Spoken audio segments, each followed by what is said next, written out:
हाय दोस्तों, मैं हूं नेहा और आज हम लोग प्रैक्टिस करने वाले हैं day 4 of our Bakasana challenge series. तो आज हम सीखेंगे स्मॉल टेक्निक कि कैसे बकासन में आ सकते हो। इससे पहले हम ये स्टार्ट करें, कुछ ऐसी चीज़ें हैं जो आपको कंप्लीट करनी है। सबसे पहले होगा आपका रिस्ट रोटेशन और उसके बाद में होगा आपका शोल्डर रोटेशन और वार्म अप और फिर कुछ सूर्य नमस्कारा। सबसे इम्पॉर्टेंट जो लास्ट 3 दिन हम लोगों ने वर्क किए हैं इसके ऊपर, वो आपको प्रॉपरली कंप्लीट करना है। अगर किसी भी जगह पर आप अटक रहे हो या फिर आपको ये लग रहा है कि आप वो कंप्लीट नहीं कर पा रहे हो, तो मेक श्योर कि आप वो पहले सही से कर लें, क्योंकि उसको किए बिना यहाँ पे आके डायरेक्ट बकासना करना शायद तो आपके लिए उतना सही नहीं होगा। भले ही 2-3 दिन थोड़ा और लग जाए, वो कंप्लीट करके ही आप आगे बढ़िए।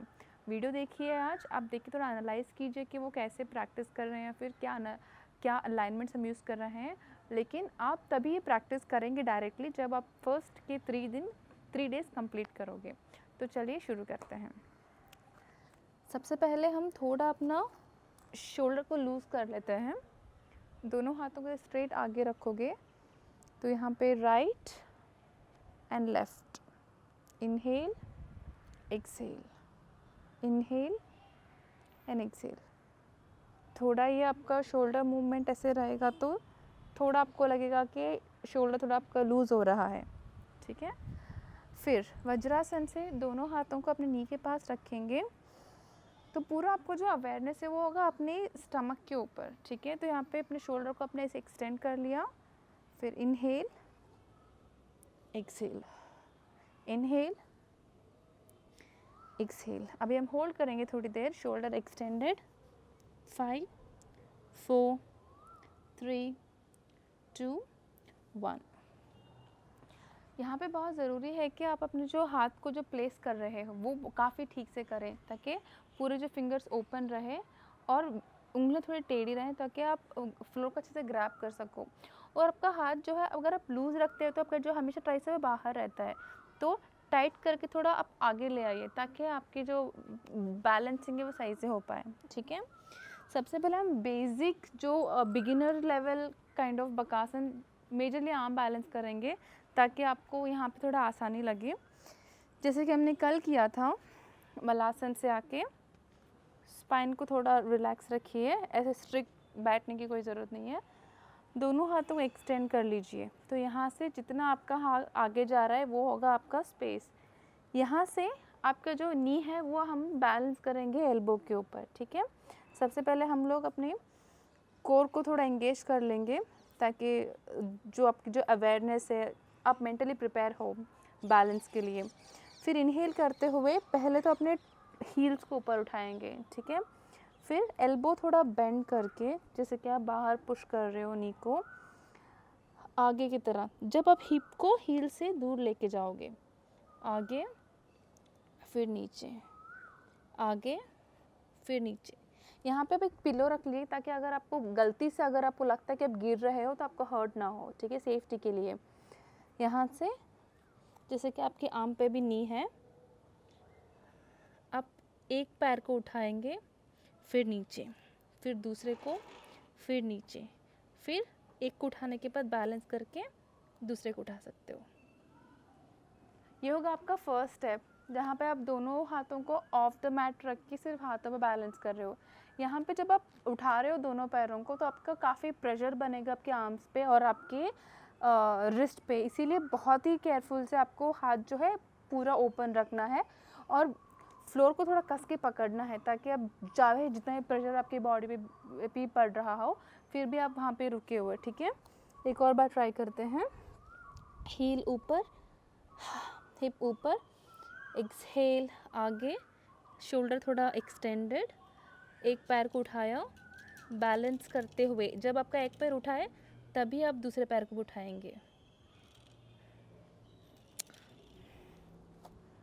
थोड़ा रिस्ट को रिलैक्स कर लीजिए। तो ऐसे जब आपका एक पैर उठा है तभी दूसरे पैर को उठाने की कोशिश कीजिए। जब बैलेंस हो तभी आप पूरी तरह से दोनों पैरों को उठाओगे। एक पैर उठ नहीं रहा है, आपका डिफ़िकल्ट हो रहा है, तो दूसरा उठाओगे तो आप सीधा नीचे गिरोगे, वो आपको अवॉइड करना है। जब आप प्रॉपरली बकासन प्रैक्टिस करते हो तो अभी तो ठीक है, आपका जो नी है वो ऑलमोस्ट कवर कर रहा है अपने आर्म को, तो ये डायरेक्ट आप नी को प्लेस नहीं कर रहे हो, ठीक है, आप अपने पैरों को प्लेस कर रहे हो। जब प्रॉपर बकासन में आप नी को प्लेस करोगे तो हो सकता है काफ़ी थोड़ा आपको लगे यहाँ पर, ठीक है। उसके लिए आपको प्रिपेयर होना बहुत ज़रूरी है। पूरा बॉडी का जो वेट है वो आप लिफ्ट कर रहे हो, तो you should be very careful. जब हम प्रॉपर कंप्लीट बकासन करेंगे तो हम लोग उसको डायरेक्ट मलासन से ट्राई नहीं करेंगे।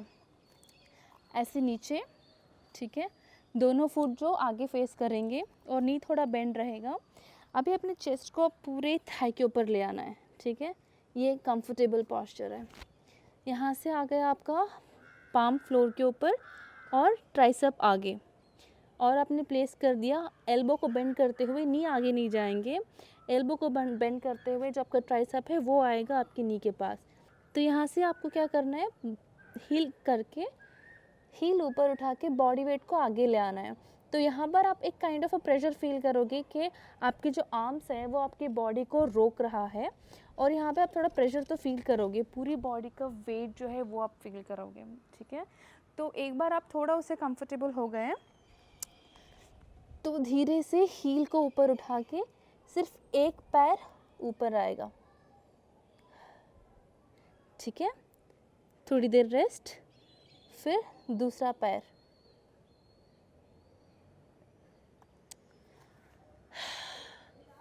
अपने आर्म्स को रिलैक्स कर लीजिए, अपनी नी को रिलैक्स कर लीजिए। अभी प्लेसिंग होगा, जो नी है आर्म के ऊपर आ चुका है। अपने जो पाम को बहुत ही कंफर्टेबल के रखने के बाद स्लोली हम पैर को उठाएंगे, एक के बाद एक।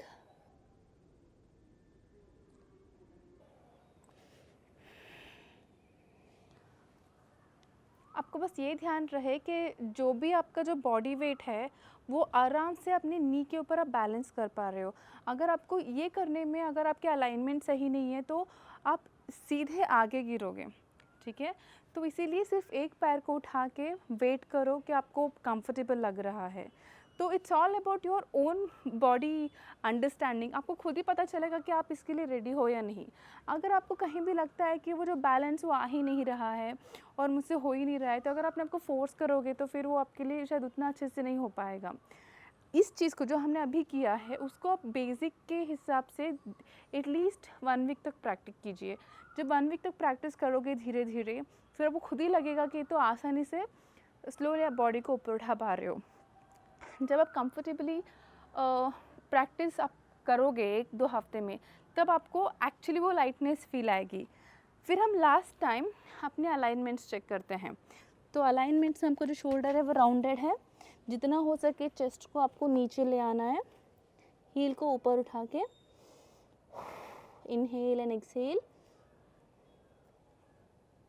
होल्ड।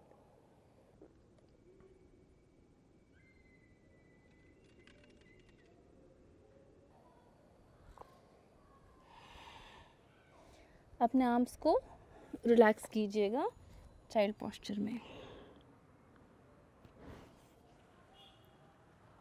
तो ये जो है ये सिर्फ एक तरफ है कि आपका माइंड जो आपके बॉडी को एनालाइज कर रहा है, आपके पोस्चर को एनालाइज कर रहा है, आपको खुद को फील हो रहा है कि आप कर सकते हो।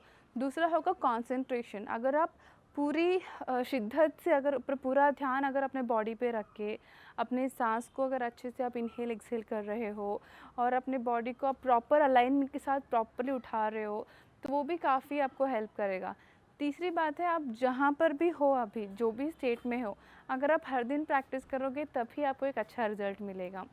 तो टेक इट ईजी। आप खुद जानते हो आपकी बॉडी स्टेट क्या है, आराम से प्रैक्टिस कीजिएगा। अगर आपको कोई भी डाउट है तो प्लीज़ आप कमेंट में शेयर कीजिए, कमेंट सेक्शन में। और आप मेरे चैनल को सब्सक्राइब भी कर सकते हो और उसकी जो बगल में बेल आइकन है प्लीज़ उसको भी क्लिक कीजिएगा। और मुझे आप इंस्टाग्राम पे भी फॉलो कर सकते हो जिसका आईडी है योगा फॉर क्योर। तो प्रैक्टिस कीजिएगा, बकासन ज़रूर कीजिएगा और हेल्दी वे में कीजिएगा। ऐसा ना हो कि जैसे आपको प्रैक्टिस करने के चक्कर में अपने आप को इंजूर ना कर ले। तो ये सारी चीज़ों को ध्यान में रखते हुए have a safe practice. Thank you.